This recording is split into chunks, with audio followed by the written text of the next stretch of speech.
ማርያም እለምንሻለሁ እኔ ባሪያሽ አንድ ጊዜ ስሚኝ ቀርበሽ አጠገቤ ቁመሽ ጽኑ ጉዳይ አለኝ ላንቺ የምነግርሽ ማርያም ተመላለሽ ሌሊት በሕልሜ ንገሪኝ ቀርበሽ እግዝእትነ ማርያም ሆናለች አንገቷን ደፍታ ታለቅሳለች ልታለቅስ የልጇ ቀሚስ እስኪርስ ልታስመራው የኃጥአንን ነፍስ ልታነባ አልከራደረች ቀይ አበባ ያን አበባ አስረው ገረፉት እንደ ሌባ ይግረፉኝ አስር በቃሌ አይገኝ ይስቀሉኝ አስር በቃሌ አይገኝ እግዝእትነ ማርያም ተፈታ በበትረ ሙሴ ደገፋ ስዕል ሰንድሮስ ነው የለበሰች ልብሷ በክዋይሽ አይምሰሳ ሰላም ለኪ በክዋይሽ አይምሰሳ ሰላም ለኪ ሄሮድስ አፈናቅሎ ሰዶሽ በምድረ ግብፅ አገር ውሃ እየለመንሽ ልጅሽን ወልድን አዝለሽ እንደ ጽኑ ድሃ ብትለምኝ የነሱሽ ውሃ እኛንስሱ ለዝናም ጌታ ውሃ ነሱ እኛንስሱ ለዝናም ጌታ ውሃ ነሱ ከሁሉ ሁሉ ገብታ አንሳለች ከጭቃ ወድቃ ትነሳለች እዚያች ቤት የአዳም ልጅ ሁሉ አትስነፍ የአዳም ልጅ ሁሉ ሰነፈና የኑሮ ቤቱን ረሳና ጠዋት ትርሳ ጠዋት ዘንጋ ተሰጥቶልሃል የእሳት አልጋ ከእሳት አልጋ እንዴት አድርጌ ልዘረጋ ከእሳት ባሕር እንዴት ብዬ ልሻገር ያንን የእሳት አልጋ ያንን የእሳት ባሕር ተሻገሩት አሉ የሠሩ ምግባር እኔ ባሪያሽ አንቺ በክብር ሰላም ለኪ እኔ ብኩን ይሁን ሰላም ለኪ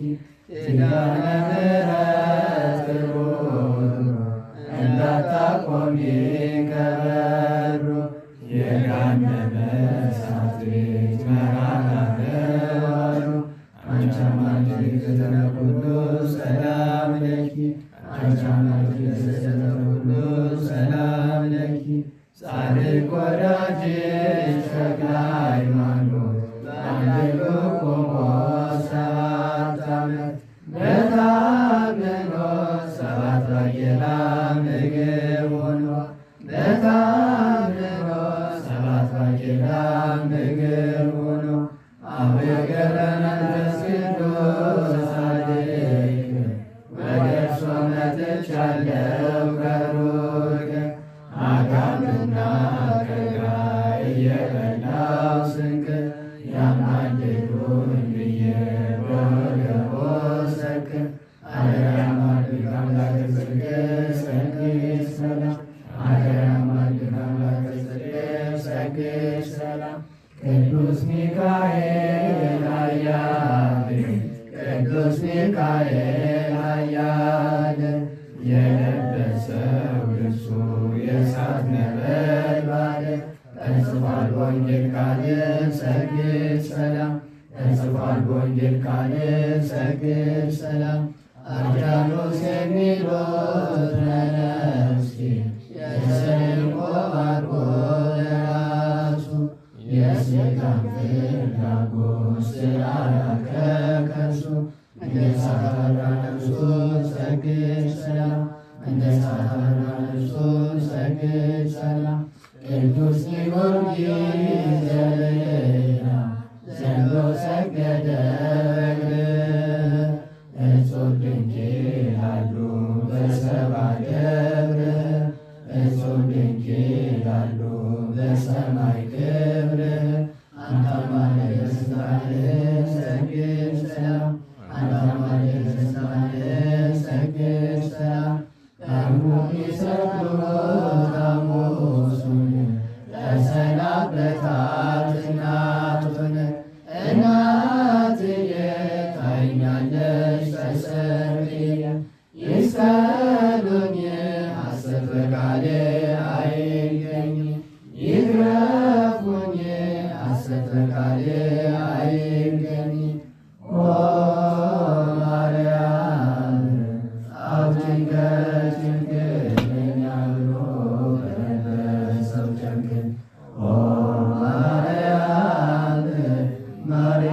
ሰላሙ ለእኛ ብሎ አፈሰሰ ደሙ። ኦ ማርያም እኛን ለእኛ ብሎ ተውቷል ጎኑን። ኦ ሰንበቱ አሳድሪ መልዕልተ ሰንበቱ አይተወንጀው ጌታዬ ከጭንቁል አይድን ሥጋዬን ብቻ ስረዳ ነፍሴ በጽኑ ተጎዳ። በቤት ያሉ ጻድቃን ይለምናሉ ላጣን ኪዳን ሲያደርሱ ዳዋሲ ተርሱ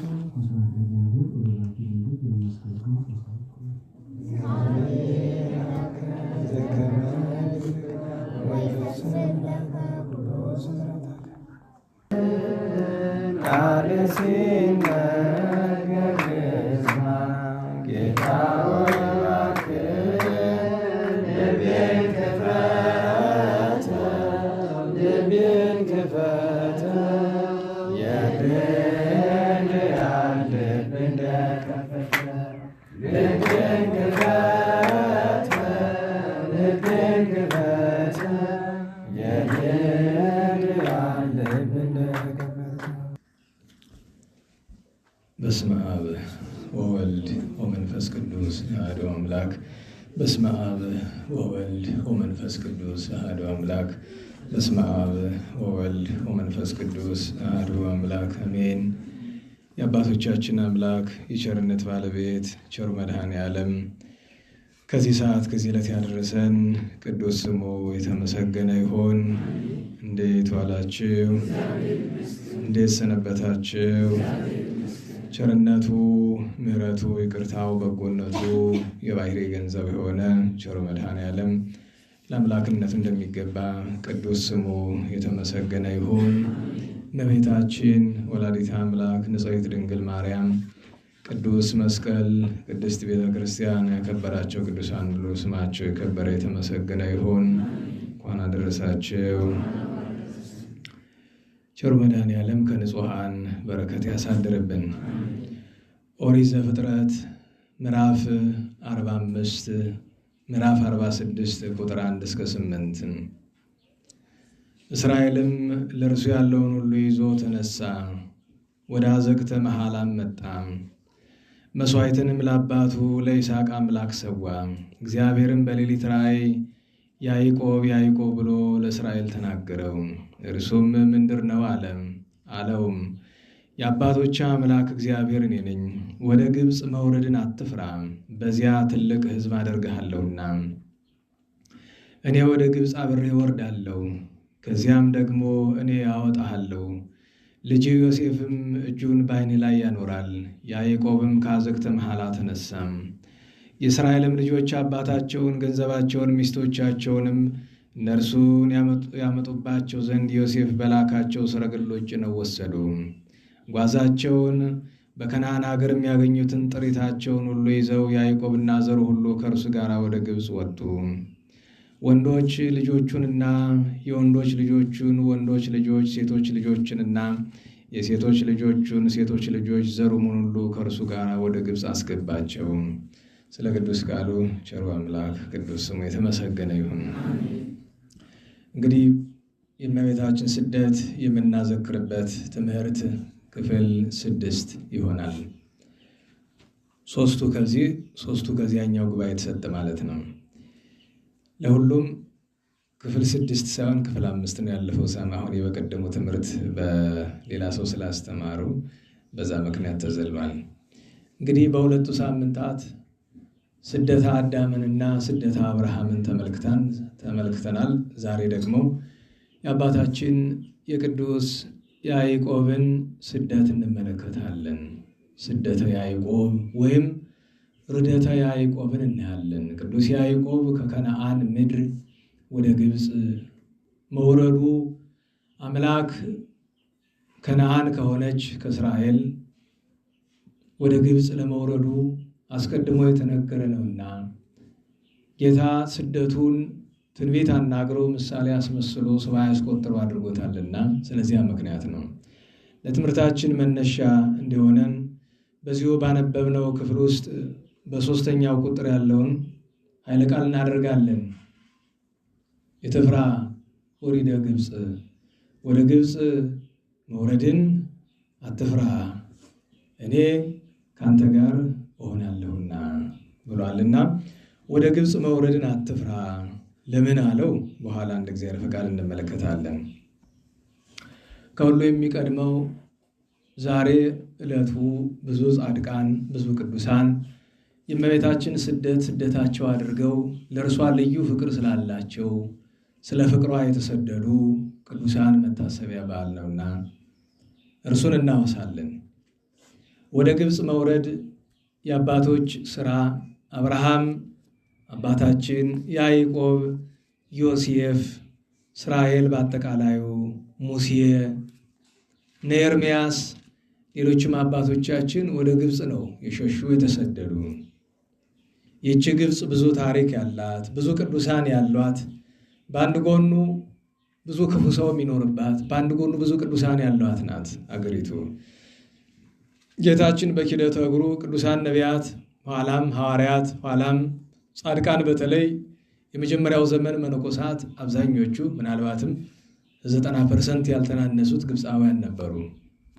አንድም ከሌላ ሀገር መጥተው በግብፅ ይጋደሉ ነበር እና እቺ ግብፅ በረከት ያላት ሀገር ናት።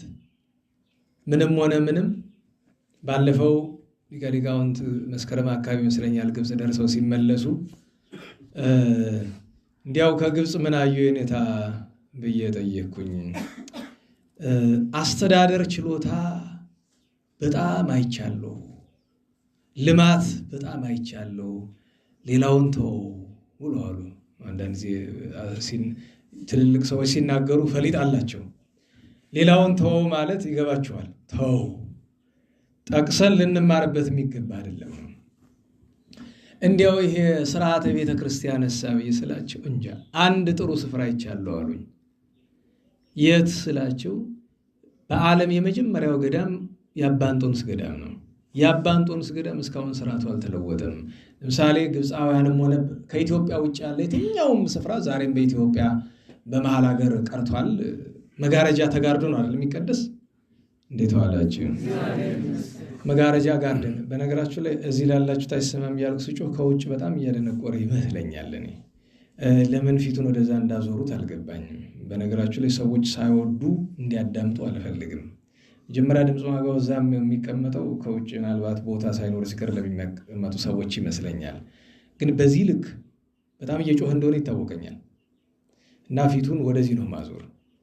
ምክንያቱም ወደዚህ ከዞረ ውጭ ላለው እዚህ አካባቢ ላለው ሰው ይሰማል እንጂ እዚያ ማዶ እስከ አቋቋም ቤቱ ድረስ ሰው አንደኛ ብዙ ጊዜ የምናገረው ንግግር ያስቀይማል። ፈልጎ ለማይሰማው ሰው ያስቀይማል። ፈልጎ ለሚሰማው ሰው ነው ላያስቀይም የሚችል። ምክንያቱም የትኛውም እውነት አዞርከው እንደዚህ ታውቃለሁ። እንዴት ዋላችሁ? የትኛውም እውነት የምትጣፍጥ መቼ ነው? ሲሻት ነው። እውነት ለማይሻት መራራ ናት እና ለዛ ነው ብዙ ጊዜ ሳይፈልጉ ሰዎችን እንዲያዳምጡ ማድረግ አይገባም። ፈልገው ነው መስማት ያለባቸው። እንዴት ዋላችሁ? እና ግብፅ ድሮ አሁን እንዳለችው እንዳልሆነች ማሳየው ገዳመ እንጦንስ ነው። ሲቀድሱ መጋረጃ ብቻ አይደለም በሩንም ጭምር ዘግተው የቤተ መቅደስ በሩ ተዘግቶ ነው። ቁርባን እንኳን ሲቆርቡ አውዱን ይዘው አይወጡም። በበሮቹ ላይ በቤተ መቅደሱ በሮች ላይ እንደኛ ረጅም ወደ ላይ ደረጃ ስለሌለው ሁለት ቀዳዳዎች አሉ። ካህኑ ሰፋ ሰፋ ያሉ እጁን አውጥቶ በዚያ ነው የሚያቀበላቸው እንጂ አውዱንም ማየት የለም። አያችሁ? የመጀመሪያው ገዳመ እንጦንስ የመጀመሪያው ስርዓት ቦታ እስከዛሬ ድረስ አለመለወጡ ለኔ ስሰማ የታመረ ያክል ግን ለምን እንዲህ ያለ ነገር ከኢንተርኔት ማግኘት አትችሉም? ከአይን ምስክር ነው የሚገኝ እና ከግብፃውያን ትልቁ ሙያ መማር ያለብን የአስተዳደር ችሎታ አላቸው። በጣም አስተዳደር ይሄ ሙስና ጉቦ ምናምን አታስቡት። ብዙ የለም እንደዛ ነገር የለም። የአስተዳደር ችሎታ በቤተ ክህነቱ በደንብ ነው ያለ። ቀጥሎ ደግሞ ምን አላሉ? ልማት። ልማት ሲባል ሁለት አይነት ነው። የመጀመሪያው ሰው ማልማት፣ የሰውን አእምሮ ማልማት ነው። አንድ ዛሬ ጠዋት የተናገርኩትን እዛ መከረኛ ኢንተርኔት ላይ ታችሁት ከሆነ ያው ብዙ ሰው ሊያስቀይም ይችላል እና ያንን ተመልክቶ አንድ ትልቅ ሰው በጣም በስልጣንም ደረጃ በስጋዊም በመንፈሳዊም ትልቅ ስልጣን ያለው ሰው ዓለምን የሚዞር ሰው ደወለልኝ። ቪዲዮውን ተመለከትኩት። ያው ብዙ ሰው ላይወድል ይችላል አነጋገሩ፣ ግን ሀቅ ነው እና እኔ በአይን ምስክርነት ያየሁትን ልንገርህ አለኝ። ለምሳሌ በዓለም ካሉ በጣም ሰለጠኑ ከሚባሉ ሀገራት በአንዱ ሄጄ ያለ ያየሁት የኮፕቲክ ኦርቶዶክሶችን ነው እና ኮፕቲኮች እዛ ከተማው ሲገቡ ትልቅ ቤተክርስቲያን አልገዙም፣ አላነጹም፣ ትንሽዬ ሰሩ። ከዛ ምንድን ያደረጉ መማሪያ ተቋማትን የሰሩት። ከዛ ህዝቡ ተምሮ ሁሉ ነገር ካለቀ በኋላ ትልቅ ቤተክርስቲያን ሰሩ። የተራበ ቤተክርስቲያን የሚታነጽ የተራበ ከሌለ ብቻ ነው። ታውቃላችሁ ለምን? የተራበ ካለ ህንፃ ቤተክርስቲያንም አያሻም። ድንኳን ጥለን እንቀድሳለን። ድንኳን ሳንጥልም ልንቀድስ እንችላለን። በጥንት አባቶቻችን ከመልካም ክርስቲያኖች ሁሉ ይቀድሱ ነበር፣ በዘመነ አጸባ ማለት ነው። ህንፃ ቤተክርስቲያን መስራት በክርስትና ሃይማኖት ውስጥ አስገዳጅ ነገር አይደለም። በነገራችሁ ላይ የጽድቅ ስራም አይደለም። የጽድቅ ስራ የሚሆነው መቼ ነው? እኔን ይራበኝ ብለን ሌላ ሰው አስረበን አይደለም። እኛ ተቸግረን ህንፃ ቤተክርስቲያን ብንሰራ ሌላ የተቸገረ ሰው በሌለበት ያኔ ጽድቅ ይሆናል። በነገራችሁ ላይ ኢትዮጵያ ውስጥ አብዛኞቹ ቤተክርስቲያናት የተሰሩ አይታችሁ ከሆነ በማን ነው? በነገስታት ነው። ለናውላችሁ ለምን ይመስላችሁ? ቀላሉ ጎንደር ውስጥ ንጉስ ያልሰራው ደብር ጥሩልኝ ታውቁት ካለ አሉ ጥቂቶች፣ ግን እነሱም ቢሆን አገረ ገዢዎች ነው የሰሯቸው። በጣም ሀብታም የሆኑ አገረ ገዢዎች ናቸው። ለምሳሌ ንጉስ ያልሰራቸው አድባራት የሚባሉ አንደኛ ወናብዬ ጊዜ ናቸው።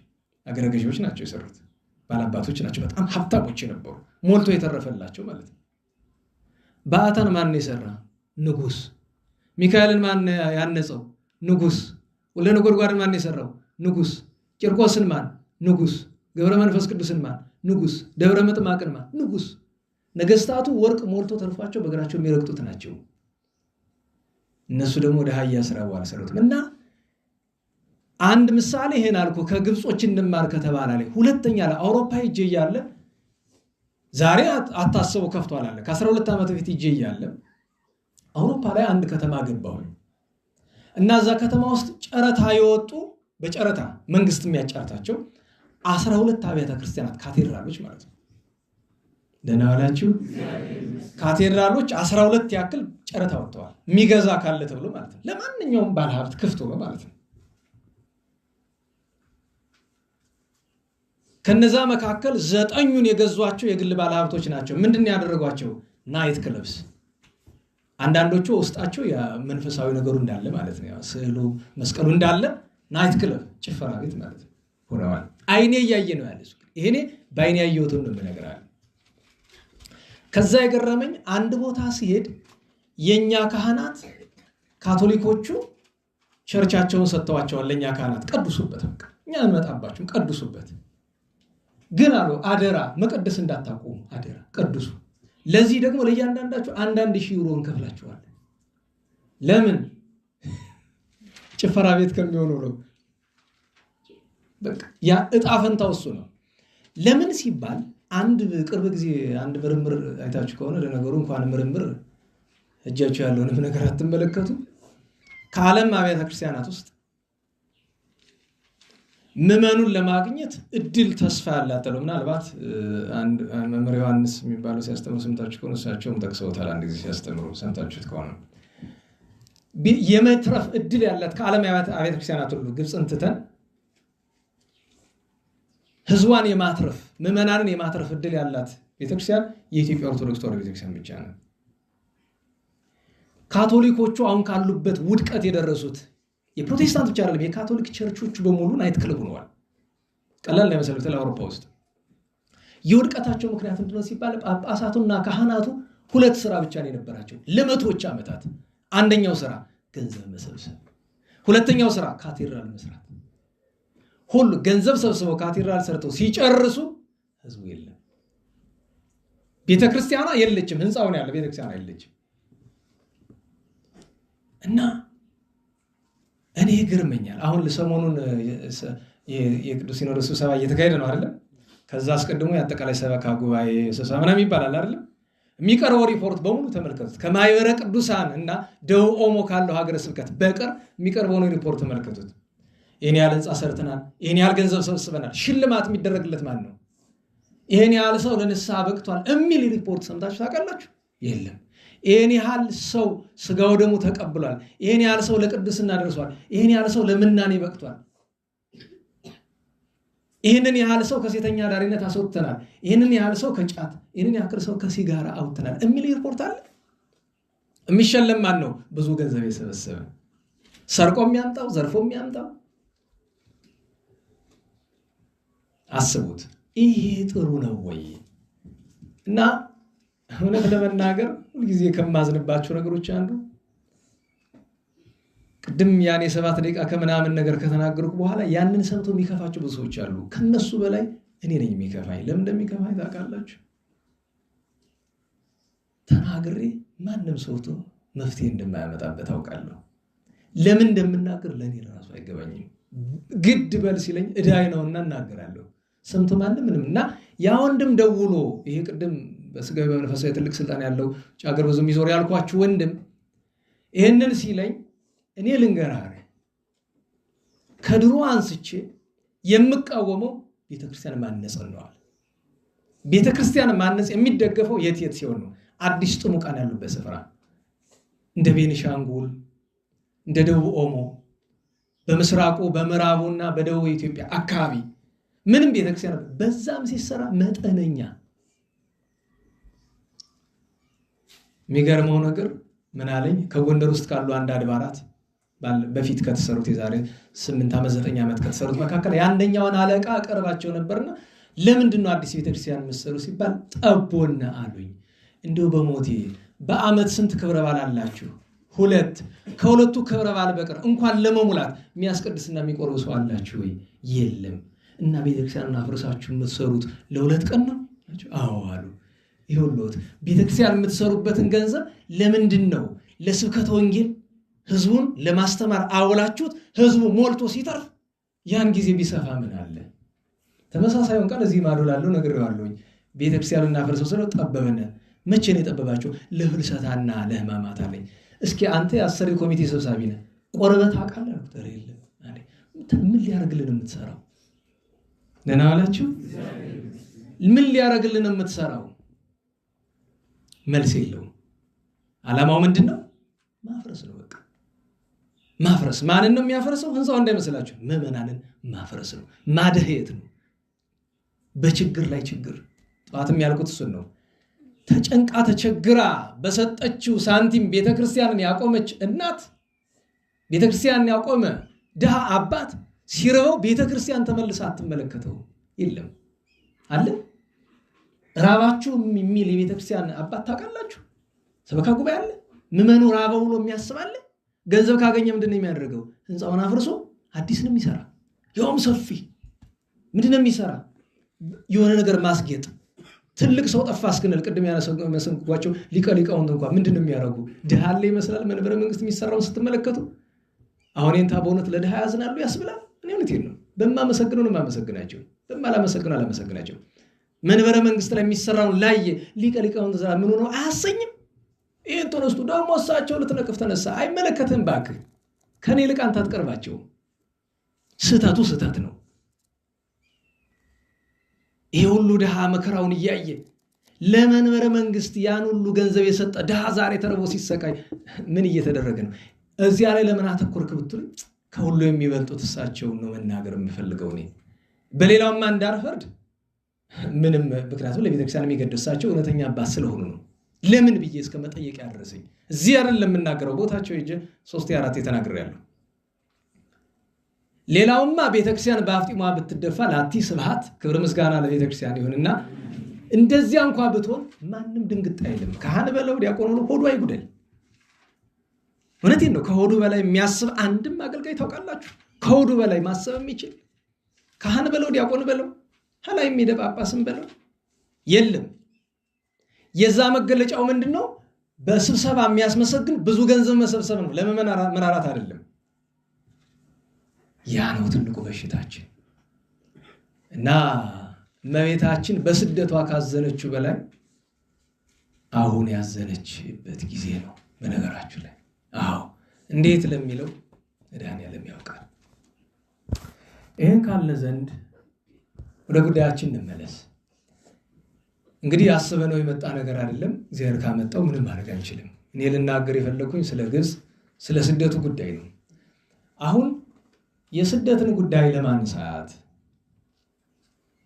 አስቀድመን ርዕስ ያደረግነውን ወደ ግብፅ ለመውረድ አትፍራ ያለውን ኃይለ ቃል ለመመልከት የቅዱስ ያዕቆብን ስደቱን እንመልከተው። ቅዱስ ያዕቆብ ማን ነው? የአብርሃም የይስሐቅ ልጅ፣ የአብርሃም የልጅ ልጅ የይስሐቅ ልጅ ነው። ስደት በአብርሃምና በያዕቆብ መካከል ይስሐቅም ደርሶበታል። ወዴት? ወደ ፍልስጤም ጌራራ ሄዶ ተሰዶ ተርቦ ተጠምቶ አይቶታል። ልክ እንደ አባቱ እሱም ሲገባ ሚስቱ ርብቃን እህቴ ናት ብሏል። ከዚያ እግዚአብሔር ከፍልስጤም ጌራራ ምድር በክብር ሲያወጣው በቆላተ ጌራራ የነበሩ አዘቃት ወይም ምንጮችን እንዲወጡ አደረገ። ተጣሉት። ምንጮችን በመድፈን ተንኮል አደረጉበት። እኩሉም በመንጠቅ በመቀማት። መቼስ ሰው ስደተኛ ሲሆን ታውቃላችሁ፣ ስደተኛ መብት አለው። እንዴት ዋላችሁ? ከነስሙ ስደተኛ ምን መብት አለው? እስቲ አረብ ዓለም ይሄዱና እስቲ በአረብ ዓለም ትንሽ መብት አለኝ የሚል የት ነው? አሜሪካን ይገባና ያችን ግሪን ካርድ ይይዛል፣ የመኖሪያ ፈቃድ። ከዛ ትንሽ ቆይቶ ፓስፖርት ይዛል። ያን ጊዜ ባለ መብት ይባላል።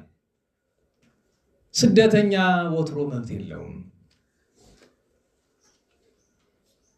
ያዕቆብ ግን መሰደዱ እንደ አብርሃምና እንደ ይስሐቅ አይደለ። አብርሃም ቢሰደድ ተመልሷል፣ ይስሐቅ ቢሰደድ ተመልሷል። ያዕቆብ ግን ከወረደበት ግብፅ አልተመለሰም። አስከሬኑን የተመለሰው ክቡር ስጋው።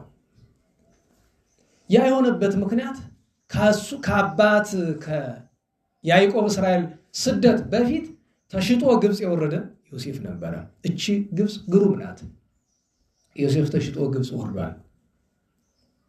ተሽጦ ከወረደ በኋላ በእስር ቤትም በባርነትም አሳልፎ በኋላ የፈርዖን ምክትል እስከመሆን ድረስ ደረሰ። ወረሴው እግዚአ ለቤቱ አለ ዳዊት። የፈርዖን ቤት ጌታ ሆነ፣ አለቃ አዛዥ ሆነ። ያን ጊዜ እሱ ላይ ክፉ የሰሩት 10 ወንድሞቹ ብንያምን ትተን 10 ወንድሞቹ መተው ፈትኗቸው ማንነቱን ካወቁት በኋላ ሄዱና እዚያ ረሃብ ነው፣ እዚህ ግን እኔ የሰበሰብኩት እህል ስላለ ጥጋብ ነው እና ያዕቆብ አባቴን እስራኤል አባቴን ይዛችሁልኝ ነው እና ጌታ አምላክ እግዚአብሔር ለግብፅ አለቃ አድርጎኛል ብላችሁ ንገሩት፣ በደስታ ይዛችሁት ነው አለ። አሁን ያዕቆብ እስራኤል ሙሉ ጓዙን ልጆቹን የልጆቹን ሚስቶች ሰብስቦ 75 ራሱን ሆኖ ወደ ግብፅ ወርዷል። ይሄ ይኸውላችሁ እንዴት ዋላችሁ። አንድ ሰው ከኢትዮጵያ ተሰዶ አሜሪካ ሄዶ ብዙ ዶላር አገኘ እንበል፣ ሀብታም ሆነ። ኢትዮጵያ ምን ነበረ? ድሃ። እዛ ሲሄድ ምን ሆነ? ሀብታም ሆነ። እድለኛ ነው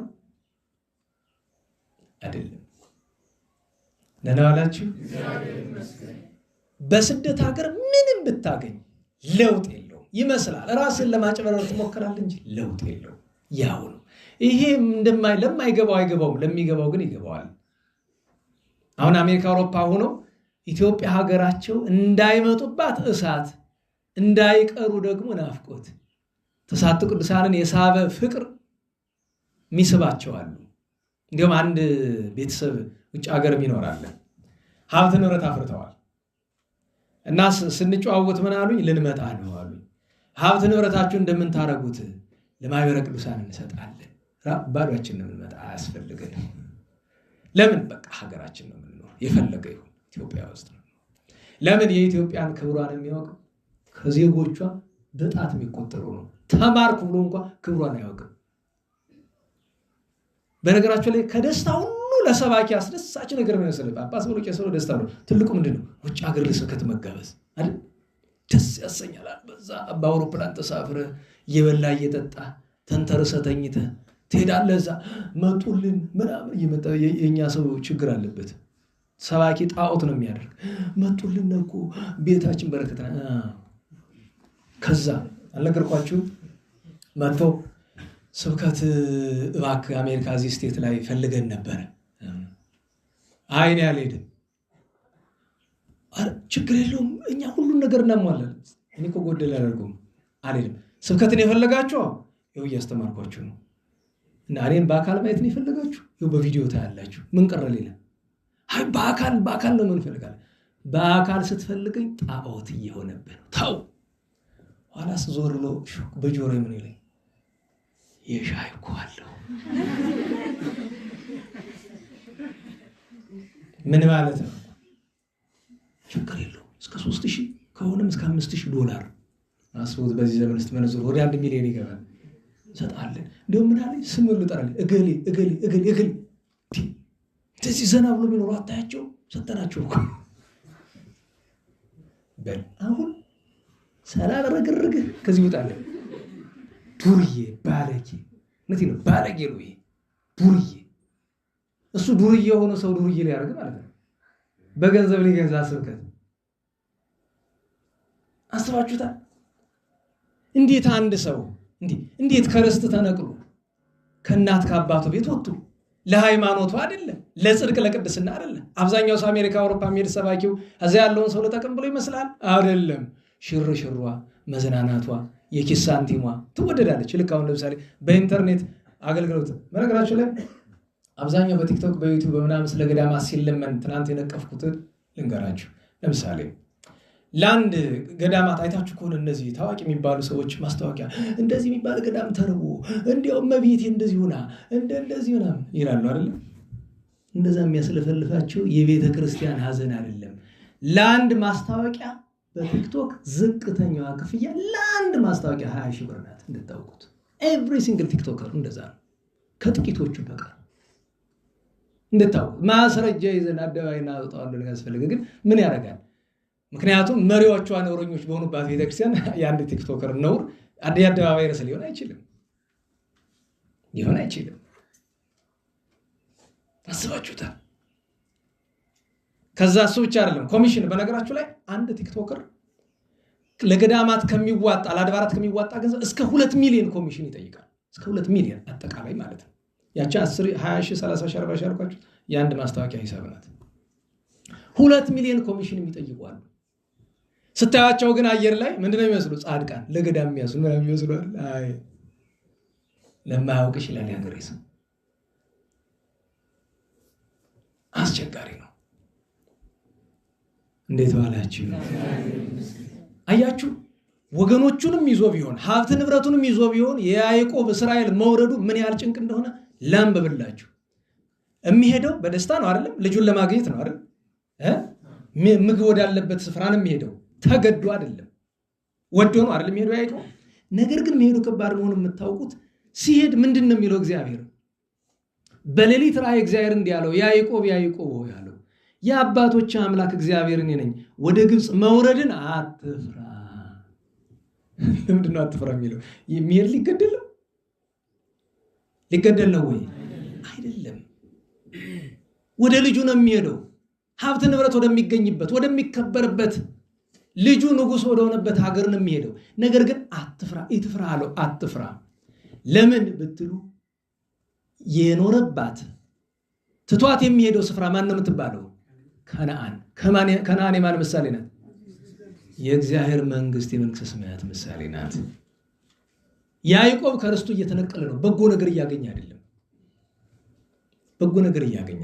አትፍራ ግን አለው። በዚያም ቢሆን በሲኦልም እንኳን ለጻድቃን ስፍራ ነበራቸው አይደለም? ነው ሰው ስለ ጻድቃን እንዳለ ጠቢቡ ስለ እግዚአብሔር ወይ ለከፈሙ ስቃይ ይላል።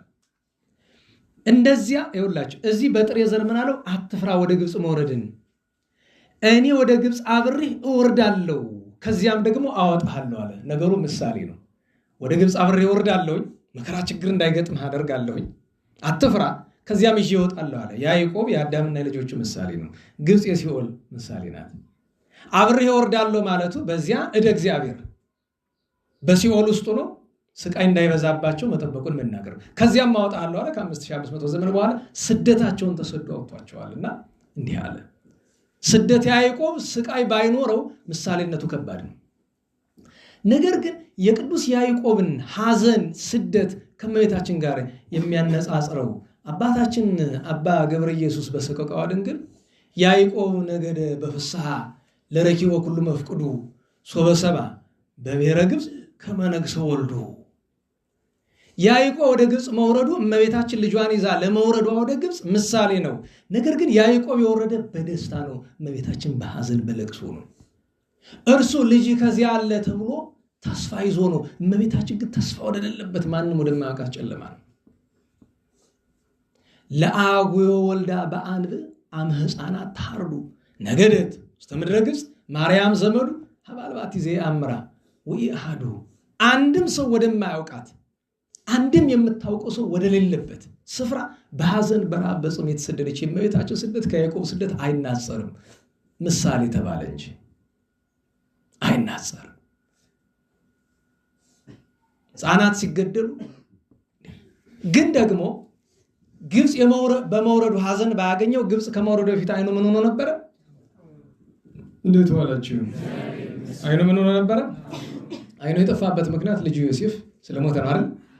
ደግሞ አባ ገብረ ኢየሱስ አሁን ምን ስጥጥ ልብሰከ እስራኤል፣ ልጁ በሞተ ጊዜ ልብሱ ምን አደረገ? አዎ ያዕቆብ እስራኤል ሆይ አቤቱ ልብስህን ቅደድ፣ እስራኤል ሆይ ያዕቆብ ልብስህን ቅደደው። ወቅንት ሰቀ በወገብህ ምን ታጠቃለህ? ማቅ እሰር ከመላሃው ኮለ ዮሴፍ አማሃጣይ ኮተይ ጥዩቀ ክፉ አውሬ በላው ብለው እንደ በላው አስበህ ደም የተነከረ ልብሱን ይዘህ ለእርሱ ወገብህን በማቅ ታጥቀህ ልብስህን ቀደህ እንዳለቅስክ አልቅስ። ለወለትከ ትብክያ ምሳሌ ነገር አልጸቀ። ልጅ ለተባለች ለእመቤታችን ለድንግል ማርያም ታለቅስላት ዘንድ ምሳሌው ደረሰ። የተነገረው ነገር የተደረገው ነገር የተመሰለው ምሳሌ ደረሰ አለና ወዳዊት በእንተ ድካማ ያስቆቁ ጽፉቀ። ዳዊት ደግሞ አብዝቶ አለቀሰ ድካማን። ለምን? እንዘ ይብል ሳይልየ ማኅደርየ ርሕቀ፣ ወዮልኝ ማደሪያ የራቀ።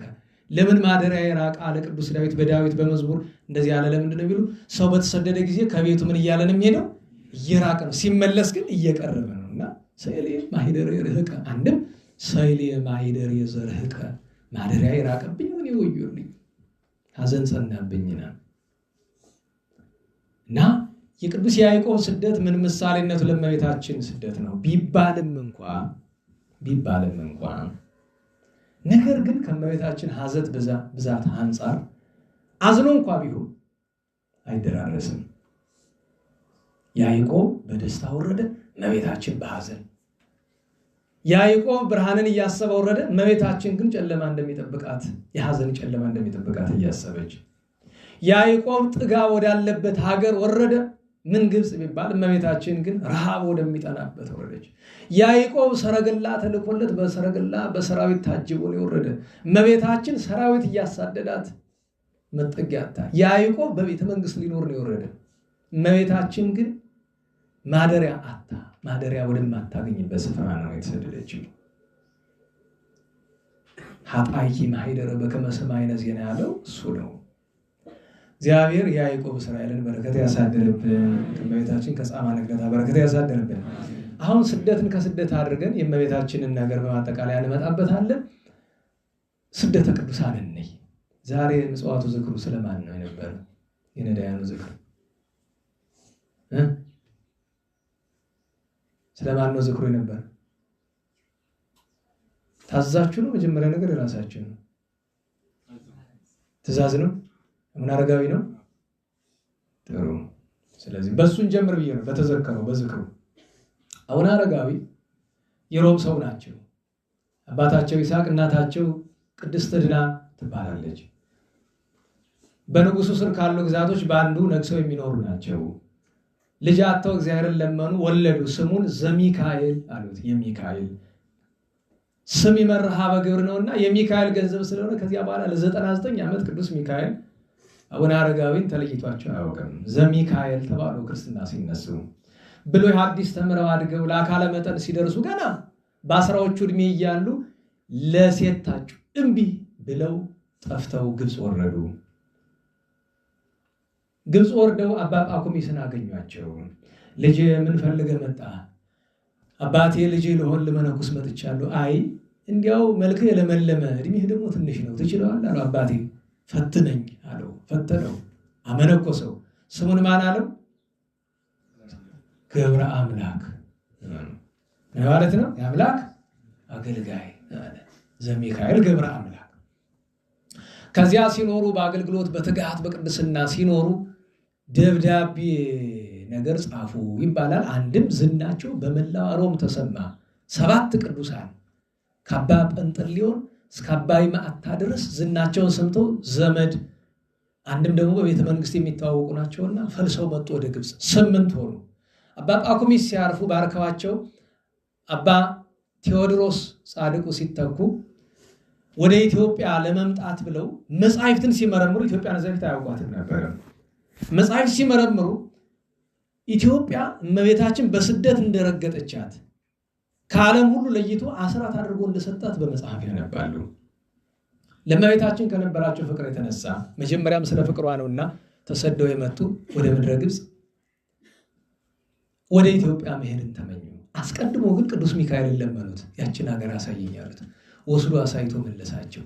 ለወንድሞቻቸው ተናገሩ። ከመሄዳቸው በፊት ይስሐቅ የሮም ንጉሥ ዋናውን ጠሩት። እሱም በኋላ ገሪማ የተባለውን 9 ሆነው አቡነ አረጋዊ እየመሯቸው አክሱም መጡ። በንጉሱ ባላሜዳ ዘመን በ5ኛው ክፍለ ዘመን አጋማሽ አካባቢ በአክሱም 12 ዓመት በቤተ ቀጢን ተቀመጡ። በዚህ ጊዜ የአንደበቱ ቅልጥፍና፣ የነገሩ ወዝ፣ የምግባሩ ጥፍጥና ቢማርካቸው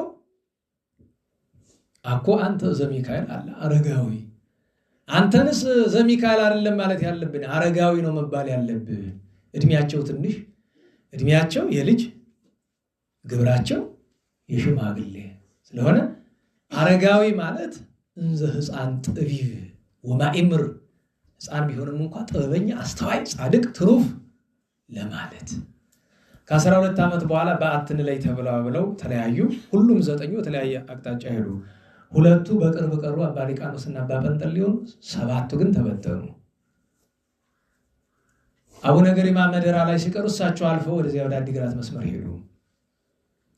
በዓት ሲፈልጉ ፈቃደ እግዚአብሔርን ለማወቅ የተጠቀሙበት ነገር ያስገርመኛል። አንድ ቦታ አገኙ፣ ጥሩ ለምናን የሚመች የሚመስል ቦታና ያንን ቦታ ጸሎት ካደረጉበት በኋላ ህብስት አመጡና አንድ ሙሉ ህብስት በሉት እና አለቀ ህብስቱ። ፈጣሪ ይሄ ቦታ ረድኤት የለውም አልፈልገውም ብሎ ሄዱ። ለምን? በኋላ ልታዩት ነው። ሄዶ የት ይደርሳሉ? ደብረ ዳሞ። ያኔ ደብረ ዳሞ አይደለም ስሙም አይታወቅም ነበር። እዚያ ላይ ሆኖ አዩትና እቺ ስፍራ ጥሩ ነበረች፣ ግን በምን ልውጣ ብሎ አይታችሁት የምታውቁ ከሆነ ደብረ ዳሞ ሲዞሩ እየጸለዩ መዞሩ አለ። ቅዱስ ሚካኤል መጥቶ አንተ ምን ሆነህ ነው? ቅዱስ ሰው የእግዚአብሔር ሰው ምን ሆነህ ነው? ወደ ላይ ልወጣ ፈልጌ መውጫ አጣሁኝ፣ በምን ልውጣ አለ። ጸሎት በደንብ አድርግ የምትወጣበትን እግዚአብሔር ይልክልሃል አለ። ኋላ ቆይቶ ግን እኛም ማንመኘው አይነት መውጫ አይደል? 60 ክንድ ማለትም 30 ሜትር የሚረዝም ዘንዶ ነው መጥቶ በዘነቡ ነው በጅራቱ አንድ ጊዜ ላይ አወጣቸው። ሲያዩት ምን አሉ? ሃሌሉያ ለአብ፣ ሃሌሉያ ለወልድ፣ ሃሌሉያ ለመንፈስ ቅዱስ አሉ። በዚህ ምክንያት የመጀመሪያ ስሙ ማን ነው? ደብረ ሃሌሉያ ነው የሚባለው። ከዚያ ህብስት አወጡ፣ ጸሎት አደረጉና በሉ። ግማሽ ላይ ሲደርሱ ሆዳቸው ሞላ።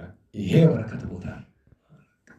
በነገራችሁ ላይ ሰው እኛ የምናስበው ተቃራኒ ነው። ምግብ ቀርቦልን በደንብ ከበላን ደስ ይላል አይደል? ጥርግ አድርገን አይደል? ምሽክ አድርገን ከበላን እንዴ ዛሬ ረድኤት አግኝቻለሁ ይለናል። ወይ ረድኤት ሳይሆን ሌላ ነው። ቃሉ እንዳልናገር ምሽክ አድርጎ በልቶ ግን አንዳንድ ጊዜ እኮ ያስፈልጋል ጥግብ ብሎ መብላት። ግን ሳይንሱ ራሱ ምን ይላል? ጨጓራን ያማል ይላል። ጥቂት ብላ ይላል። ለምን? ብዙ ስትበላ ጨጓራ ያንን ለመፍጨት ብዙ ያምናምን ትሆን ያመነጭብሃል። እሱ ራሱ ወጥቶ ይጠብሳል። ለእህሉ ተብሎ የሚወጣው ምንድን ነው የሚባል? ኢንዛይም ነው አሲድ ይላል ያገሬ ሰው። አሲዱ በዝቷል። ከጨጓራ ውስጥ አይደለም ሰዎች ሁሉ አሲዱን ነው እኮ አይደለም። ነቴ ነው አንድ ድሮ ጓደኛዬ ነበረ ክፉ ሰው ሲል ይሄ ዲዲቲ ነው ይላል። ዲዲቲ ታውቃለሽ? የአይጥ መርዝ ህፃን ከማይደርስበት ነው መቀመጥ ያለበት የሰውዬ ላይ እንደዛ የሚባል ብዙ ሰው እኮ አለ። መርዝ በቃ ግን ዲዲቲ ስታዩት ምንድን ነው ጥሩ ፊኖ ዱቄታ የሚመስል የክፉ ሰውም ነገር እኮ እንደሱ ነው። ዛሬ ብዙ ሰው ጻድቅ የሚመስል በየመድረኩ በየአውደ ምሕረቱ በየቤተ መቅደሱ በየስልጣን ስፍራ ሁሉ ተቀምጦ ዲዲቲ መርዝ ስታዩት ግን ጥሩ ፊኖ ዱቄት የሚመስል ማለት ነው። ስትቀምሰው የሚገድል ማለት ነው። ታዲያ ዲዲቲ የሚታወቅ በምንድን ነው? በሽታው ነው አይደለም። ዛሬ ምን ቢያደርጉ ጥሩ ነው? የአይጥ መርዝ ጥሩ ጠረን እንዲኖሩ አድርገው አምጥተውታል። ጭንቅ አይደል? በምን ለየው? መለያ መንገዱ ጥሩ ነው ለዲዲቲ። ስለዚህ ለአይጥ መርዝ ምንድነው? ለወይዘሮይቱ መስጠት ነው። በልታው ከተስማማት ዱቄት ነው ማለት ነው። ከሞተች መርዝ ነው ማለት ነው። አይጣለው መድኃኒዓለም እና አባታችን ላይ ወጥቶ በንጽህና በድንግልና በትሩፋት ታምራት በማድረግ አባ ማትያስን የሚባሉ ጻድቅ ደቀ መዝሙር ነበረው። አባ ዮሴፍ የሚባል ቅዱስ ጻድቅ ደቀ መዝሙር ነበረው። ገዳመ ዳውናስ ግብጽ እያለ ተከትለው የመጣች እናቱ ቅድስት ታች ኪዳነ ምሕረት ቤተክርስቲያን ለምታውቁት እነዚህ ሁሉ ቅዱሳን ነበሩ። እንዲያ በገድል ሲኖር እነ ታዜና እነ ገብረ መስቀል ከዚያ በፊትም እነ ካሌብ ጋር ብዙ ነገር አልፏል። ከአፄ ገብረ መስቀል ጋር እስከ ደቡብ ኢትዮጵያ ድረስ ሂደው ገዳማትን አድባራትን በማስፋት ተሳቱ ቅዱሳን አቡነ አረጋዊን ጨምሮ ትልቁ ግብራቸው ምንድነው ካላችሁ በዋነኝነት አንደኛ አምልኮተ ባዕድን ማጥፋት። ምክንያቱም በዛ ወራት ትንሽ እሰፋስባ አብርሃ ጽባ ካረፉ በኋላ ትንሽ በአምልኮተ ባዕድ እየተስፋፋ ነበር በአንዳንድ ስፍራ። ያንን ማጥፋት ወንጌልን ማስፋፋት አንደኛው ስራቸው ነው። ሁለተኛ ምናኔን ምንኩስና በደንብ ያስፋፉት እነሱ ናቸው። ምናኔ ዛሬ ነው ያደረገውና መድኃኒዓለም በገዳም ያሉትን ትተን ምናኔን በማስፋፋት ምንኩስናን በማስፋፋት ስርዓት በመስራት። ሶስተኛው ትልቁ ግብራቸው ምንድነው? ቅዱሳት መጻሕፍትን በመተርጎም ቅዱሳት መጻሕፍትን በመተርጎም። አራተኛው ነገራቸው ለእያንዳንዷ መንፈሳዊ ቃላት አብነት በመሆን የጨነቀን እሱ አይደል የሚያስተምር። ቅድም እንታዲ በኩል ሲናገሩ አልሰማችሁም? የተማረ የሚያስተምር አላጣንም። የጨነቀ ምኑ ነው? ቃሉን በተግባር የሚኖር ሰው ጠፋ። ሁሉ አረ ሲሉ አልሰማችኋችሁም? ጥቅሱን ወህቡረ አለወ ሁሉም ሰው እንደ ፈረስ ጆሮ እንደ ጦር ጉሮሮ በክፋት ምን ሆነ? እኩል ሆነ፣ ተካከለ ተባልን እኮ። ይሄ እንኳን አስደንግጦት አረ በጎ ስራ የሚልም ይሄው ስማችን ያጠፋናል ይላል። ወንድሜ እንዲሁ በሞት እስቲ ለምን ምን ስም አለህና ነው የሚጠፋ? እኔ ግራ የሚገባ የትኛው ስም ነው የሚጠፋ? ደህና ዋላችሁ? ሌባ ምን ስም አለው? ያው ሌባ ነው። ከሌባ የከፋ ምን ኖሮ ነው ስሜን አጠፋው የሚለው? ድሮ ኑሮ ሌባው ሌባ ነው፣ ዘራፊው ዘራፊ ነው፣ አመንዝራው መንዝራ ነው። ምን ሌላ የተለየ ክፉ ስም ተሰጥቶ ነው? ያሳዝናል፣ ያሳፍራል። ናኒ ቅዱስ እንዲህ ሲያደርጉ ኖሮ በኋላ አፄ ገብረ መስቀል መጥተው ሰራዊታቸውን ከታችተው ጥቂት ወታደሮቻቸውን ባለሟሎችን ይዘው ወጥተው አያችሁ፣ አይደና መሪ ቅዱስ ሰው ነው ገብረ መስቀል። ሲያገኛቸው ከጫማቸው ይወደቀ። አባቴ ሆይ እኔንም ሀገሬንም መንግስቴንም ባርክልኝ፣ ድሃ እንዳልበድል፣ ፍርድ እንዳላጓድል፣ ሃይማኖት እንዳለውጥ ባርከኝ፣ ጸልይልኛል። የዳዊት የሶሎሞን በረከት ይደርብ ብለው መረቋቸው። ከዚያ ላይ ወርዱ ሲሉ ሲመለከቱ ቤተክርስቲያን ህንፃ ቤተክርስቲያን አልነበርና አባቴ ሆይ ብትፈቅድስ ቤተክርስቲያን በሰራውልህ ምን አለ? ደግ በማን ስም ልስራልህ? በእመቤቴ ማርያም ስም። ታቦቷን ይዘው ነው የሚዞሩ፣ አይለቁም የእመቤታችን ታቦት። በእመቤታችን ስም እንኪያስ እመጣለሁ። ተመልሶ መጥቶ ቤተክርስቲያን ሰራላቸው። ምን ይላል ገድለ አቡነ አረጋዊ? ከአክሱም ጽዮን በቀር የሚበልጣት አልነበረም። በነገራችሁ ላይ የኢትዮጵያ ገዳማት እናት ደብረ ዳሞ ናት። እንድታውቁት የኢትዮጵያ ገዳማት ሁሉ እናት ደብረ ዳሞ ናት። ምንም ከዚያ በፊት ገዳም አልነበረም አይደለም፣ ነበረ። ግን ስርዓተ ገዳም ምንጮ እዚያ ነው። አስኬማ ምንጮ እዚያ ነው። እና ቤተክርስቲያኑ ተሰርቶ ሊወርድ ሲል የዛን ጊዜ ምን ሰርቶለት ነበር? ንጉሱ ቤተክርስቲያኑን ለመስራት ደረጃ ሰርቶለት ነበር።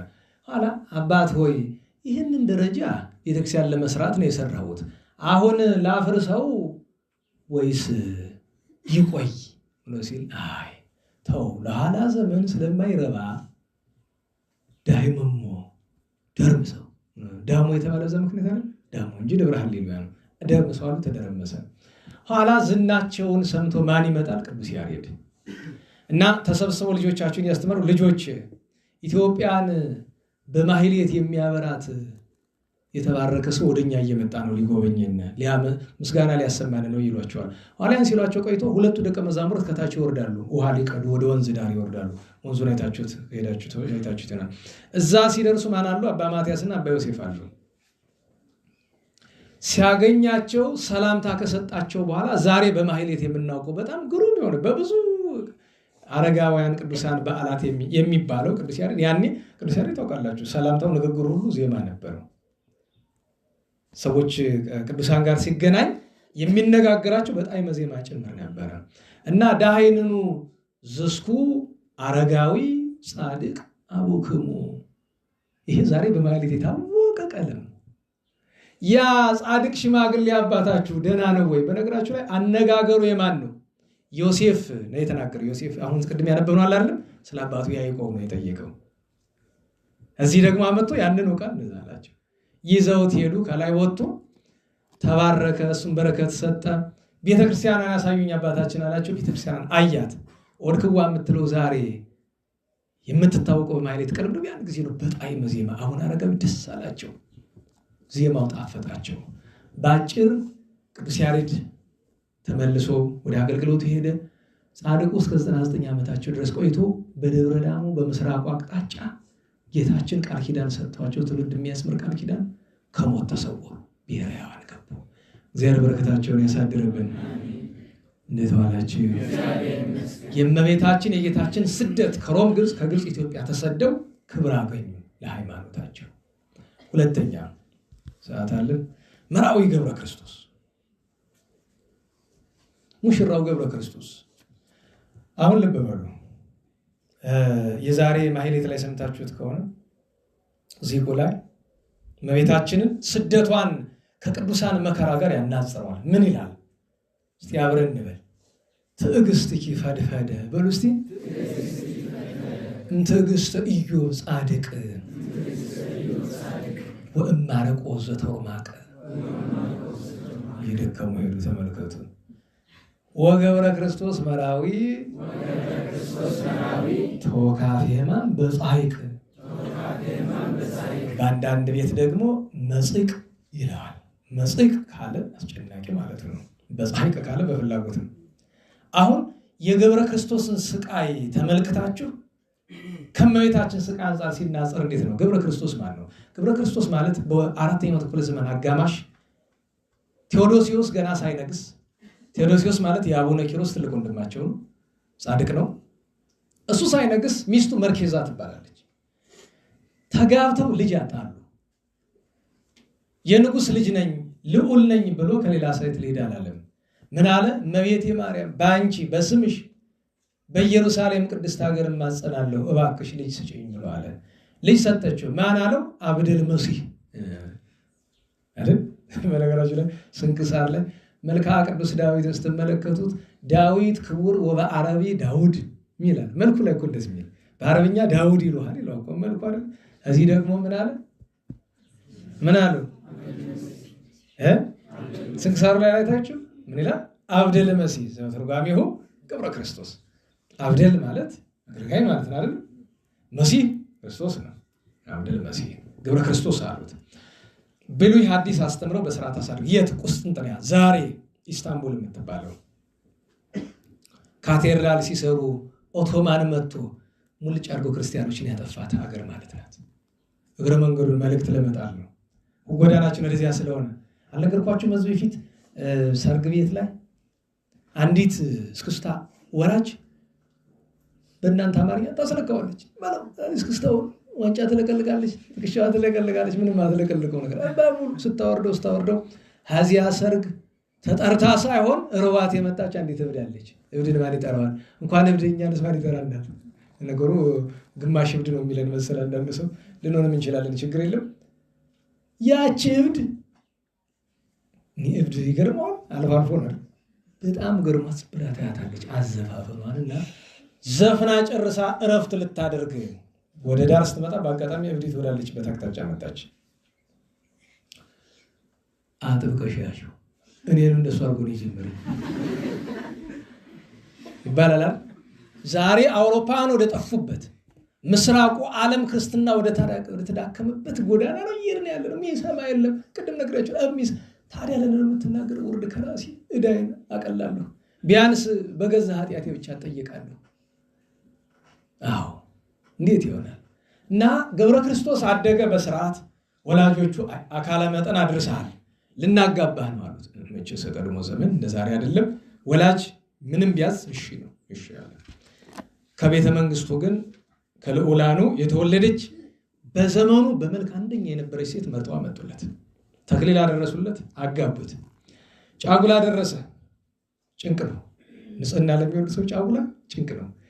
ለእኔ ቢጤው ደግሞ ይመጣል። አንተ ምንድን ነው ይሄ?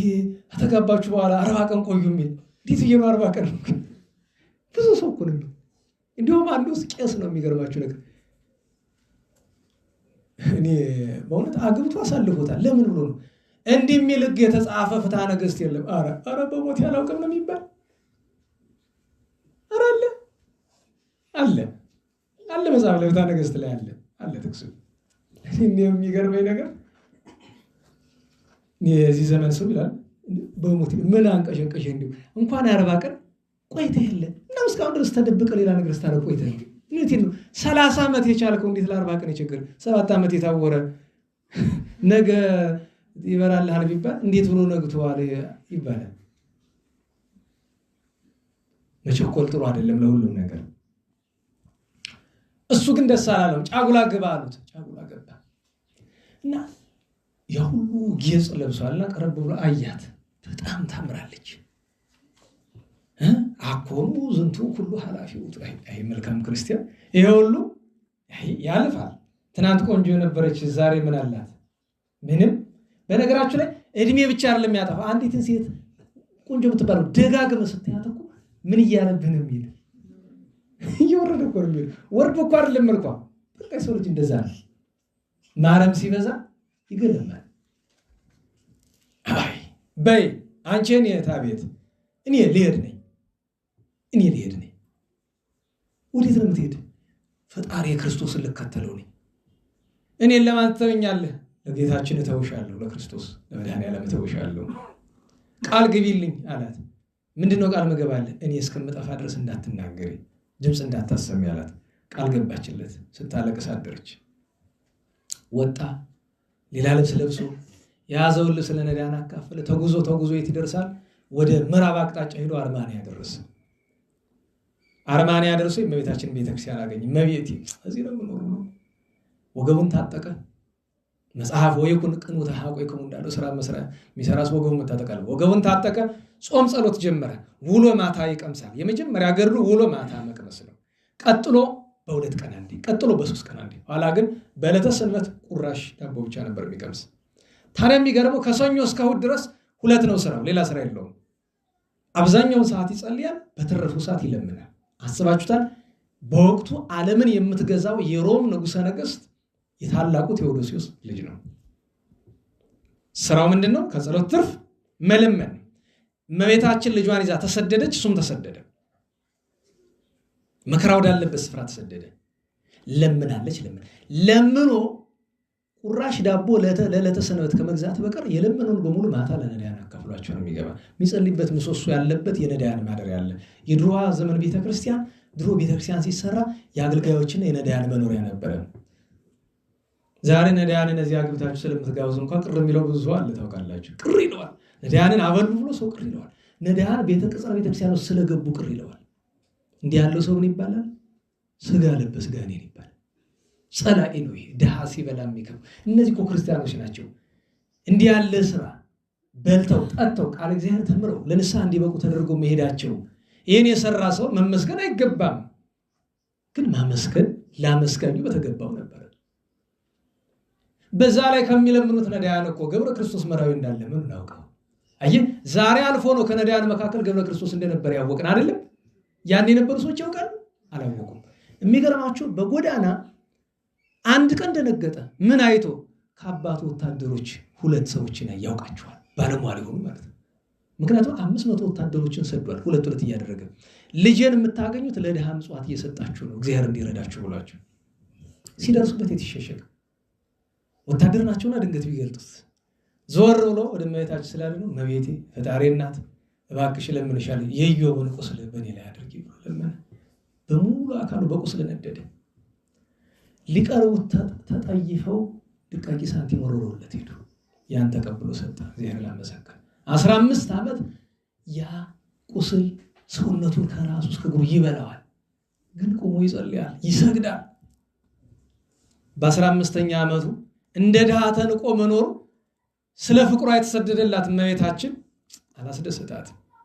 ከውስጥ ገብታ ለአንድ መልካም ካህን ትላለች። ለአንድ መልካም ካህን ምን ማለት ይመስላችኋል ትርጉሙ? ቀሪዎቹ ምን ሆነው ይመስላችኋል? ምን ማለት ነው ትርጉሙ? የሚገባው ካህን ቢኖር ጥሩ። ለአንድ መልካም ካህን እመቤታችን በራእይ ተገለጠች። ሂድ ወደ ነዳያን ማደሪያ በምሰሶ ዳር ቆሞ የሚጸልየውን ሰው ኦ ብስ የእግዚአብሔር ሰው ብለህ ጥራው፣ ከዛሬ ጀምሮ ወደ ቤተ መቅደስ አስገባው፣ ከድሃዎች ጋር እንዲኖር ፈቃድ አይደለም ብላለች። ተነሳና ቢሄድ ቆሞ ሲጸልይ አገኘው። ሲጸልይ ደግሞ ቅድም በፀሐይ ቀብለን የለም ልቡ መስጥ ብሎ ነው። ጸሎትን ሲጨርስ ጠብቆ የእግዚአብሔር ሰው ሆይ አለው፣ ድሃ በሀገር አይኖርም አለው። እባክህ ወደ ቤተክርስቲያን ግባ አለው። እኔ ወደ ተቀደሰ ስፍራ ልገባ የማይገባኝ ኃጥእ ሰው ነኝና ተወኛል። ይህንን ያለ ከአንጀቱ ነው። ኃጢአተኛ ሰው ራሱ እንደ ጻድቅ ነው የሚያይ፣ ጻድቅ እንደ ኃጥእ ነው ራሱ ነው የሚያይ። የዚህ ዘመን ትርጉም ከገባችሁ እሱ ነው። ለምንድን ነው ስህተቱ ሲነገረ ሰው የሚከፋው? ራሱ እንደምን ስለሚቆጥር ነው? እንደ ጻድቅ ስለሚቆጥር። ምን ለምን? ሰይጣን ስላደረበት። ሰይጣን ስገድ ሲሉት ስገዱልኝ፣ አምልክ ሲሉት አምልኩኝ፣ ከኔ የሚበልጥ የለም ነው የሚለው። ኋላ ቀረብ ብሎ የእመቤታችን ትእዛዝ ነው ናግባ አለው። ከመግባታቸው በፊት ግን ቄሱ በአብ በወልድ በመንፈስ ቅዱስ ስም በአምላክ እናት በድንግል ማርያም ስም አማጽንሃለሁ። ማነህ ግን እስኪ አንተ ይህን ያህል የአምላክ እናት የምትወድ የምታከብር አንተ ማነህ ንገረኝ ብለዋል። ስለማለው ጨነቀው። ስለ መሐላው ከልጅነቱ ጀምሮ ያለውን እያንዳንዷን ነገር ዘርዝሮ ነገረው። ነግሮ ሲጨርስ ዛሬ ገድሉን ቁጭ ብለን እኔም ቆሜ እናገራለሁ፣ እናንተም ቁጭ ብላችሁ ነው የምትሰማው። ያ ቄስ የገብረ ክርስቶስ መራዊን ገድል እንደሰማ ምን አደረገ ነው የሚለው? ወድቀ ውስተ ምድር ወአንገርገረ ይላል። ተንከባለለ መሬት ላይ ወድቆ እኔም ሰው እባላለሁ ወይ ነው። አስባችሁታል? የገብረ ክርስቶስ መራዊን መከራ ሰምቶ ይዞት ገባ። ኋላ ግን ሲያከብሩት አየና አዘነ። ኋላም ደግሞ ዝናው እየወጣ ሲሄድ አባቴ ፈልጎ ያገኘኛል ብሎ ወደ እመቤታችን ስዕል ሄደ። በጣም ይወዳት ነበርና ቀረብ ብሎ ዛሬ በኒቆዲሞስ በአብይ ጾም በሰሙነ ኒቆዲሞስ የምትባል ኃይለ ቃል አለች። ህወአቴ ዘምስሌኪ ኢከሰትኩ ለሰብእ ማሕሌት የምታውቃላችሁ። ጾመ ድጓ ህወአቴ ዘምስሌኪ ዜማ አለው እንዳልላችሁ ሙያ ስላሉ ነው። ለራስ የሚሆን ልለው ይችላለሁ። ለአደባባይ የሚቀርብ ነገር ግን ጠፈፍ ያለ መሆን ስላለበት ህወአቴ ዘምስሌኪ ኢከሰትኩ ለሰብእ ይቤላ ለማርያም እመቤታችን ድንግል ማርያም መራዊ ገብረ ክርስቶስ እንዲህ አላት፣ ከአንቺ ጋር ያለ ምስጢሬን እኔ መች ገለጥኩት? አንቺ ገለጥሽብኝ እንጂ። እግዚአብሔር ለማክበር ይገልጠዋል። ቅዱሳን ግን ራሳቸውን አይገልጡም። ገለጥሽብኝ ምስጢሬን እመቤቴ፣ ከአንቺ ጋር የነበረኝ ከልጅሽ ጋር የነበረኝ ምስጢር ወይዜኒ ምርህኒ ሀብዘይ ህይስ ወይሴኒ ወደሚሻለው ምሪ ከዚህ በኋላማ ብሎ ሰግዶ እመቤታችን ምሕረት ለምን ወጣ። በመርከብ ተሳፍሮ ወደ ሌላ ስፍራ ሄዳለው መስሎት ማይበላና ወጦ የት ያደርሰዋል? ቁስጥንጥንያ በር ላይ። ይሄማ ፈቃድ እግዚአብሔር ነው ብሎ ስለቆሰለ ማንም የሚያውቀው የለም። ሄዶ በተማጥኖ ከአባቱ ቤተ መንግስት ውጭ ያለ ስፍራ ቆሻሻ የሚጠልበት ስፍራ ላይ ሄዶ እዚያች ላይ እንደ ድንኳን የምትመስል ነገር ለራሱ ሰርቶ ቁጭ አለ። የገብረ ክርስቶስ መራዊ ገድል የሚጀምረው እዚህ ላይ ነው። አስቡት፣ የአባቱ ቤተ መንግስት ነው። የሚገርመው ነገር እንኳን ሌላ እናቱ መርኬዛ እንኳን ጠረኑ ይጨንቃት ነበር። የቁስሉ ጠረን ለማለፍ ከርቀት ከስንት ሜትር ለማለፍ ጠረኑ ይጨንቃል። እና አባ ተክሌን የሚያውቃቸው ሰው ካለ አባ ተክሌን ለመቅረብ ሽታ ያስጨንቀናል የሚል ሰው ሰው ነበር። ስንት ነበር? አንድ ሰባኪ መጥቶ ካያቸው በኋላ ጽድቅ ቢቀርብኝ ይሻላል ከሳቸው ጋር ከመቀመጠው ሄዷል። እኛ ሰባኪ ባትችል ችሎታ አይለኝም ነው የሚባለው። ካልቻልኩም ጽድቅ ቢቀርብኝ ይሻላል። እንዲህም ብሎ አልቀረ። ሰበካ ጉባኤነት በተመረጠበት ደብር ማት ገንዘብ በእጁ እንዳለ ጠፋ። መድኃኔዓለም ባለበት ለንስሐ ያብቃው። በበደል እኔ እበልጣለሁኝ እንዲያነጋገሩ ጥሩ ስላልነበረ ነው በአደባባይ የተናገረው ነገር።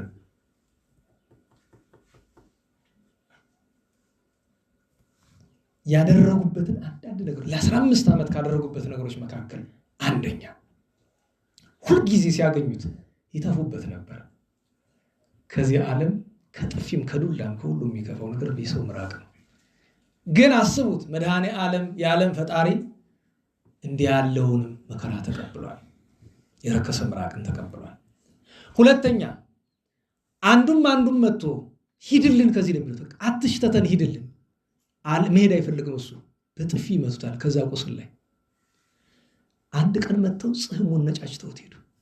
አስባችሁታል? የቆሰለ ገላ ላይ ጽሕሙ ሲነጭ ቆዳ አብሮ ነው የሚነሳ። በዚህ ሁሉ ምንድን ነው የሚለው? ተመስገን ጌታዬ ነው፣ ሌላ ነገር የለም። ለምን ቢባል ከዛ ሁሉ ስቃይ በላይ የሆነ የክርስቶስ የመድኃኔዓለም እመቤታችን የድንግል ፍቅር በልቡ ውስጥ አለ። እኛ ስድብ መሸከም የሚያቅተን ለምን እንደሆነ ጥቂትም ቢሆን ይገባን ይሆናል። ከሱ ሁሉ የሚገርመው እጃቸውንም ታጥበው የአፋቸውንም ተጎጥመጠው የተፉትን ያን ሁሉ አመተው እላዩ ላይ ይደፉበታል። ከሁሉ የከፋው ግን ወታደሮች መጥተው እላዩ ላይ ይሸኑበታል። ከላይ እንደ ተስላስ ነገር አለው ከሱ ካለበት አጥሩ በላይ መጥተው ሽንታቸውን አናቱ ላይ ይሸኑበታል። እንዲሄድላ አልሄድላቸው ሲል ስጋ ቁርጥራጭና አጥንት አመተው አካሉ ላይ ይደፉበት። ውሾች ነክሰው እንዲያባሩት ማለት ነው። ውሾቹ ግን ሊነክሱት ሲመጡ አወቁት። ከዚያች ቀን ጀምሮ በእነዚያ ሰዎች ተንኮል ምክንያት አንዲት ረፍት አገኘ። እሷ ምንድነው? ቁስሉን እየላሱለት ጥቂት ረፍት አገኘ። ከ15 ዘመን በኋላ ወደ እግዚአብሔር ጸለየ። ምን ብሎ? ጌታዬ ሆይ ስቃዩ ስለኔ ደስታ ነበረ፣ ግን የአባቴ አገልጋዮች ከዚህ በላይ ቢበድሉ በነፍሳቸው ሊጎዱ ነው። እነሱ ከሚጎዱ ውሰደኝ በቃል። ከ30 ዓመት ገድሏ ጌታችን መጥቶ ቃል ኪዳን ሰጠው። ስምህን የጠራ ዝክርን የዘከረ መታሰቢያን ያደረገ ቃል ኪዳን ሰጥቶት ታሪክን ጻፍ ብሎ አዞት ሄደ። ጻፍ አደረገ። ያችን እንደያዛት በዕለተ ሰንበት በዚህ ቀን አረፈ። በዕለተ ሰንበት ንጉሱ ጳጳሱ በነገራቸው ሊቀ ጳጳሳቱ ይጉስ የዛን ጊዜ አባ ቴዎፍሎስ ይባላል። ለናላችሁ በቅዳሴ እያሉ ዝማሬ ይሰማሉ። ደነገጡ። ምንድን ነው ሲሉ ከውስጥ ከመንበረ ጸባዖት በላይ ህስዎ ለብሴ እግዚአብሔር ውስተ ቤተ ቴዎዶሲዎስ ንጉስ፣ በቴዎዶሲዎስ በንጉሱ ቤት የእግዚአብሔር ሰው ቅዱስ ሰው አርፏልና ሄዳችሁ ፈልጉታል። ሊቀ ጳጳሳት ንጉሱ በቤት ምን አለ? ኧረ ምንም የለም እንደዚህ ያለ ነገር። እስኪ እንሂድ ነው። ቢሄዱ ብርሃን አዩበት። ስፍራውን እሱ መሆኑን አወቁ። ገብተው ያንን ገድል በእጁ የያዘውን ሊቀሙት አንስተው ሊያነቡት ሲሞክሩ ጨብጦ ተላጠቀው። አንድ ሰው እንግዲህ ጨብጦ ከሞተ በኋላ እጁን መፍታት ከባድ ነው ታውቃላችሁ። ጨብጦት ግን ያ ግን እንደዛ ስለሆነ ሳይሆን የእግዚአብሔርን ኃይል እንዲረዱ ነው። ኋላ አባ ቴዎፍሎስ ምን አለ? ምህላ እናደርግ፣ ይሄ በጉልበት አይሆንም ማለት እንጂ እኛ ሰው ቢሆን ፈልቅቀን እናውጣው ይላል። ችግር አይደል? ምህላ እናደርግ። ምህላ ሲያደርጉ በራሱ ለቀቀ። እንግዲህ አርፏል። ካረፈ እኮ ሰዓታት አልፏል። ሲያነቡ ገድሉን ሲናገሩ ቆይቶ መጨረሻ ላይ ነው ስሙን የሚናገረው። ገብረ ክርስቶስ ሙሽራው የንጉስ ቴዎዶሲዎስ የንግስት መርኬዛ ልጅ የሚል ነው ሲርሱ። ከዚያ በኋላ እኔ በነገራችሁ ላይ ከሐዘን ሁሉ ሐዘን ወታደሮቹን ተዋቸው፣ ግፈኞች ስለሆኑ ብዙ አልቅሰዋል። ግን ከሐዘን የመጀመሪያው ሐዘን የንጉሱ የቴዎዶሲዎስ ነው። ለምን? የበኩር ልጁ ነው። ከሱ ለቅሶ የማለቅሶ ይከፋል የእናቱ። ከሁሉ በላይ ግን በጣም ለቅሷ ቁጥጥር የሌለውና ያንኑ ቀን ታማ ያረፈችው ማን ትመስላችኋለች? መራታ ሃይማኖት። ያን የተክሊል ያገባት ከዚያች ቤት ወጣጣቅ እንደ ጸለየች እዚያች እንደተቀመጠች ነው። ግን እሷ እዛ ተቀመጣ እሷ እዚህ ሁሉ ግፍ እየተቀበለ አይተዋወቁም። እሱ ያውቃል እዛ ውስጥ እንዳለች፣ እሷ አታውቅም። አልቅሳ ሞታለች፣ አርፋለች። ክብሯ ትልቅ ነው። መራታ ሃይማኖት እንላታለን በሃይማኖት በቤተክርስቲያናችን። መራታ ሃይማኖት እውነተኛ መራታ ሃይማኖት እና የቅድሙን ኃይለ ቃል እናምጣው። ገብረ ክርስቶስ መራዊ ስቃዩን አስበን ስለ ክርስቶስ ስለማየታችን የተቀበለው ትዕግስት ኪፈድፈደ ትዕግስት ኢዮብ ጻድቅ ኢዮብ 30 ዘመን በቁስል የነደደው መንደድ፣ የተቸገረው መቸገር፣ የትዕግስት መጠን ይደንቃል አይደል?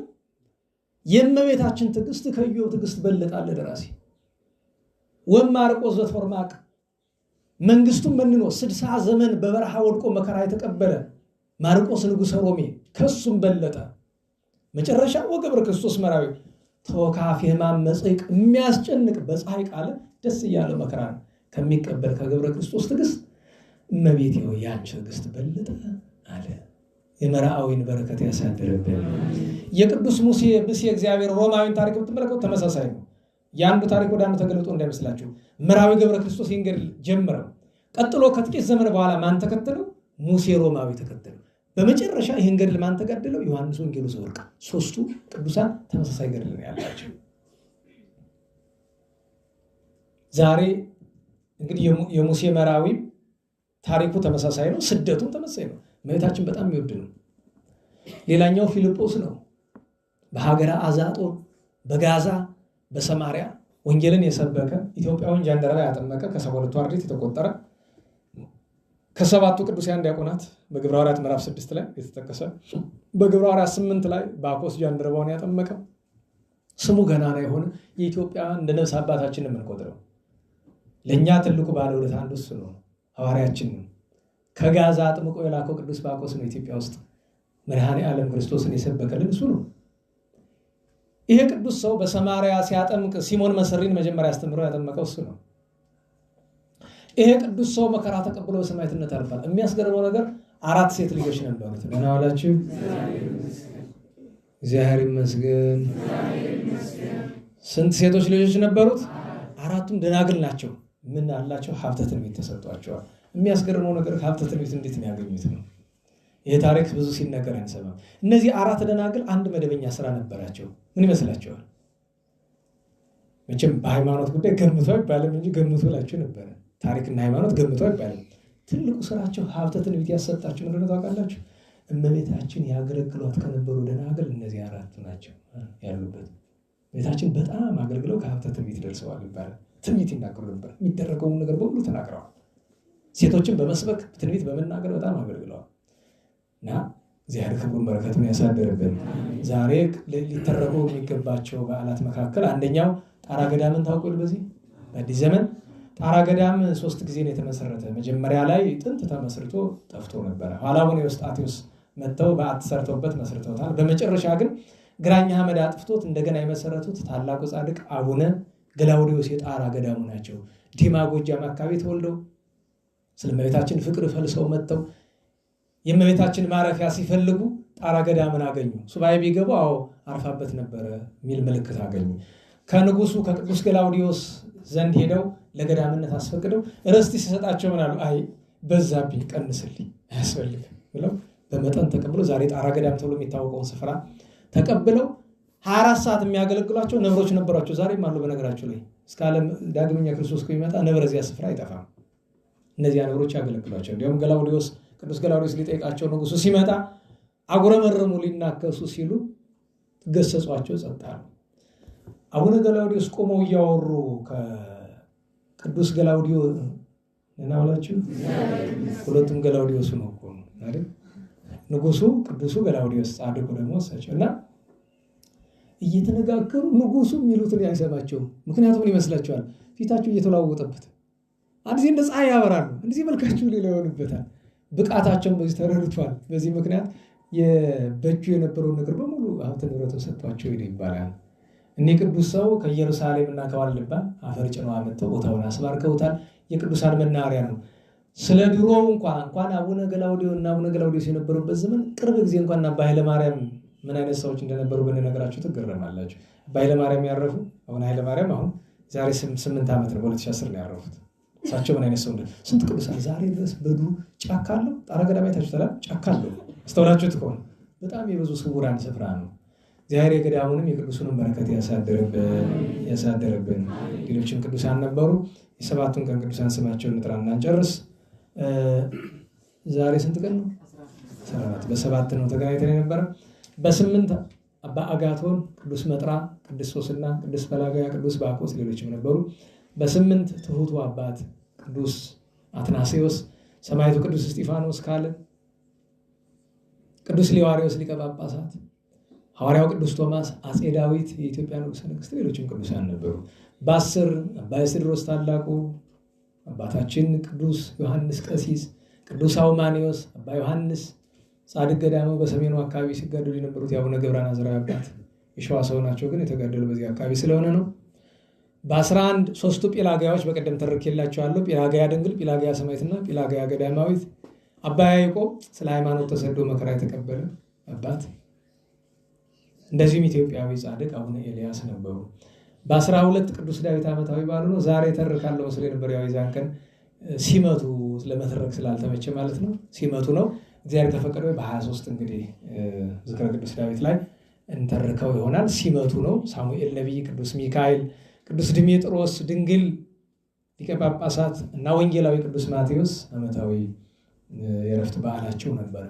በ13 አፈወርቅ ቅዱስ ዮሐንስ ዓመታዊ የተአምራት በዓሉ ነው። ሰግድ ለኪ የሚለው ምስጋና አለ አይደለም? በከመ ወድስኪ ዮሐንስ አፈወርቅ የእመቤታችን ይህን ድርሰት የደረሰበት እመቤታችን እሱን ልሳነ ወርቅ ብላ የጠራችበት መታሰቢያው ነው።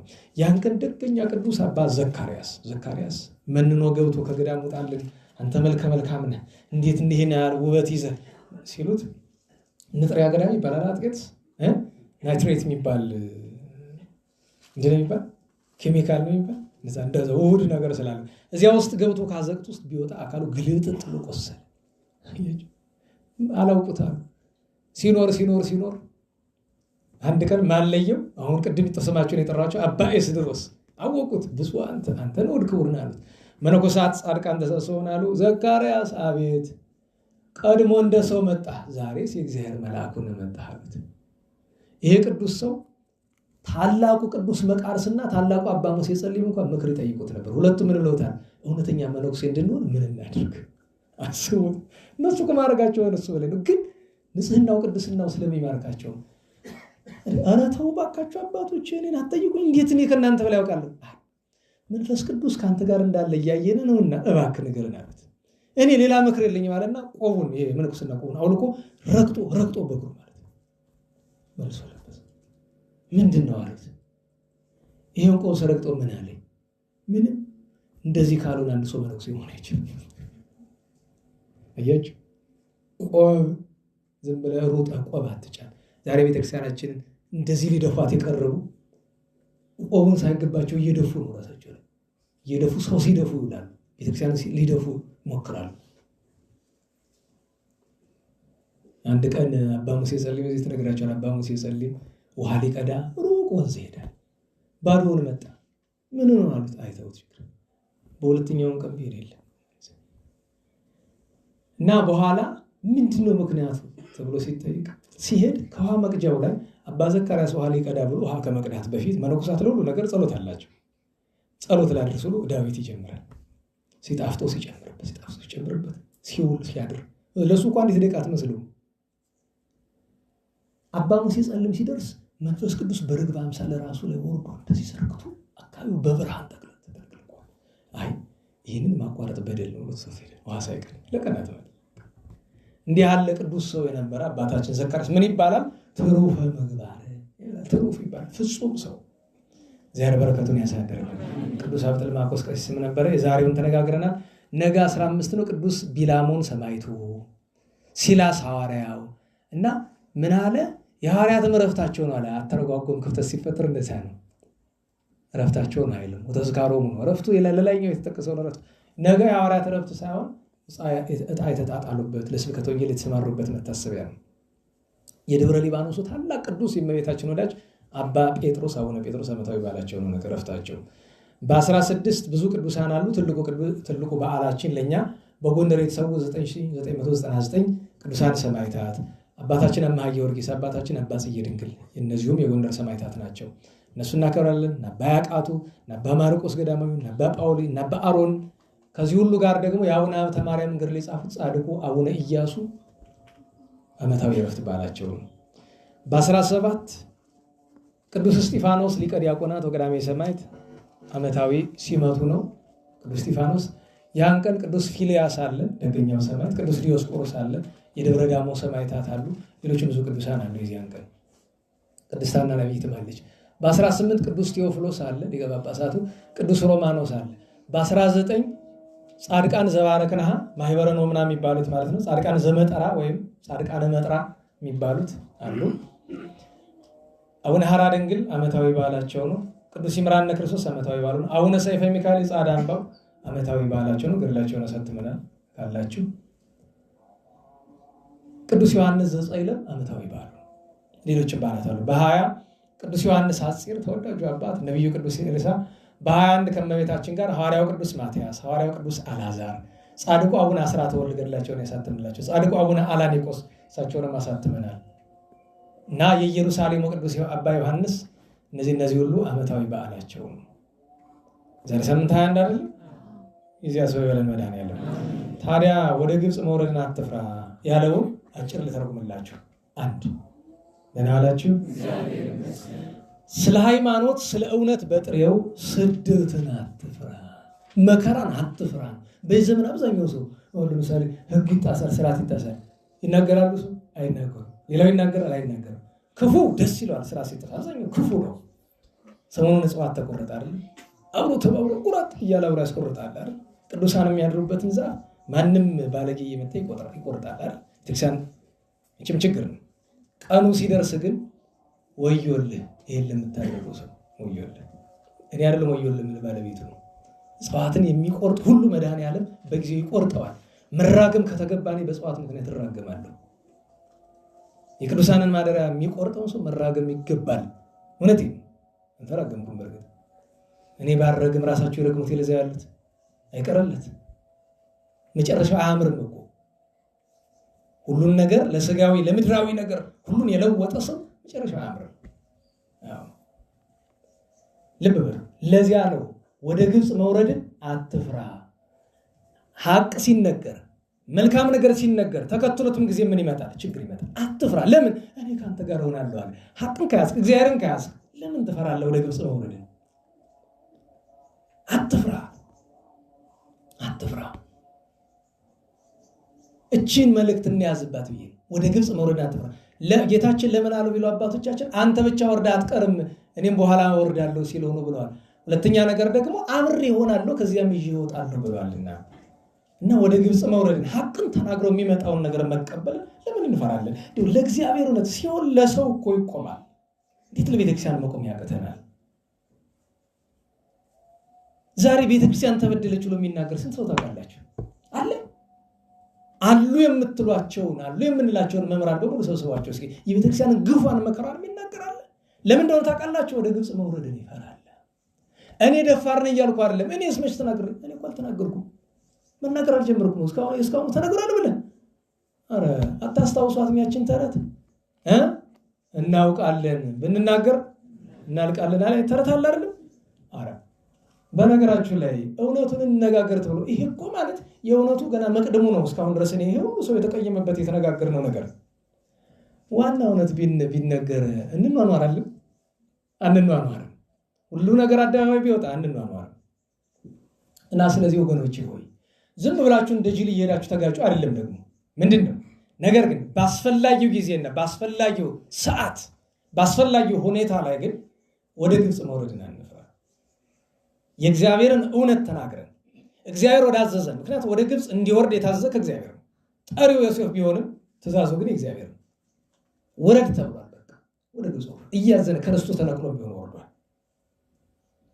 ስለዚህ ስለ እግዚአብሔር ብለን ወደ ግብፅ መውረድን የእግዚአብሔርን እውነት መያዝን ልንፈራ አይገባንም። ስለኛ ስትል ሕማም መከራ የተቀበለች የተራበች የተጠማች እመቤታችን አስበው መድኃኒዓለም ከጥፋት ይሰውረን፣ ከጥፋት ይሰውረን። ለምስጋና እንነሳ።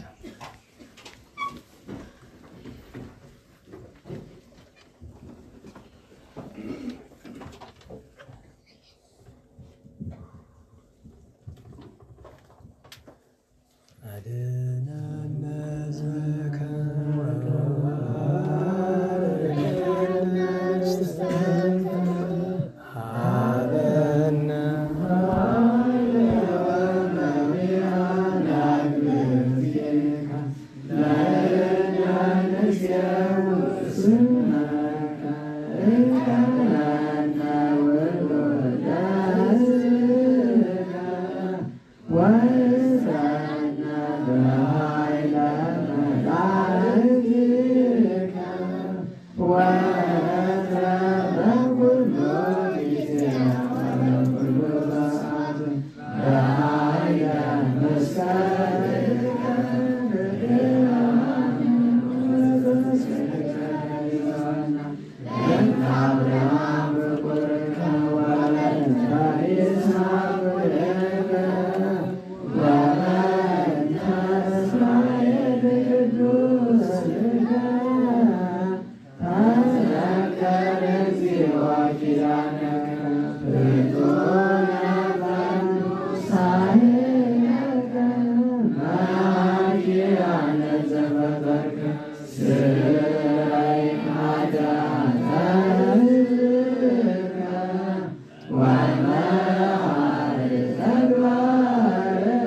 ሀገራችንን ቤተክርስቲያን ከመከራው ይጠብቅልን። የሞቱ ወገኖቻችን ነፍሳቸውን ያዘርግልን። አባታችን የገብረ ኪዳንን ነፍስ በአብርሃም በይስሐቅ በያዕቆብ አጠገብ ያኑርልን። እኛንም ለንስሐ ሞት በቸርነቱ ያብቃን። ሀገሩን ደብሩን ማህበሩን በሰላም ይጠብቅልን። የሰማነውን በዝነ ልቦናችን በቸርነቱ ይሳልልን ያሳድርልን። መከራዋን አስቦ መድኃኔዓለም ከመከራ ያድነን። ጣዕመ ፍቅሯን የቅዱሳንን በረከት ያሳድርብን። ሰላም በዋለን ቸርነቱ ሰላም ያሳድረን። አቡነ ዘበሰማያት እንበል። ይትቀደስ ስምከ ትምጻእ መንግሥትከ ወይኩን ፈቃድከ በከመ በሰማይ ከማሁ በምድር ሲሳየነ ዘለለ ዕለትነ ህድግ ለነ አበሳነ ወጌጋየነ ከመ ንሕነኒ ንህድግ ለዘአበሰ ለነ ኢታብአነ እግዚኦ ውስተ መንሱት አላድነን ወባልሐንም ኩሉ እኩይ እስመ ዚአከ ይእቲ መንግሥት ኃይለ ስብሐት ለዓለመ ዓለም። በሰላመ ቅዱስ ገብርኤል መልአክ ኦ እግዝእትየ ማርያም ድንግል በኅሊናኪ ወድንግል በሥጋኪ እምእግዚአብሔር ጸባኦት ሰላም ለኪ ቡርክት አንቲ እምአንስት ወቡሩክ ፍሬ ከርሥኪ ተፈሥሒ ፍሥሕት ኦ ምልዕተ ጸጋ እግዚአብሔር ምስሌኪ ሰአሊ ወጸልዪ ለነ ምሕረተ በኩሉ ወልድኪ ኢየሱስ ክርስቶስ ከመ ይስረይ ለነ ኃጣውኢነ ተማኅፀነኪ። ስብሐት ለአብ ስብሐት ለወልድ ስብሐት ለመንፈስ ቅዱስ ይእዜኒ ወዘልፈኒ ወለዓለመ ዓለም አሜን። ቸር መድኃኔዓለም ስለነበረን ጊዜ ቅዱስ ስሙ የተመሰገነ ይሁን፣ የተመሰገነ ይሁን። እንቅፋት ሳይመታን እሾህ ሳይወጋን ኃጢአት ሳይሰለጥንብን በደልም ሳይገዛን የብርሃን መላእክት በፊት በኋላ በቀኝ በግራ እየጠበቁን ለጊዜ ወደ ቤታችን ለፍጻሜው ተስፋ ወደምናደርጋት መንግሥተ ሰማያት ከተከፈተች ገነት ከተነጠፈች ዕረፍት ከአባቶቻችን ርስት ሁላችን በሰላም ያድርሰን። ስብሐት ለእግዚአብሔር ልዑል ወለወላዲቱ ድንግል ወለመስቀሉ ክቡር ዘወሳይል አሜን።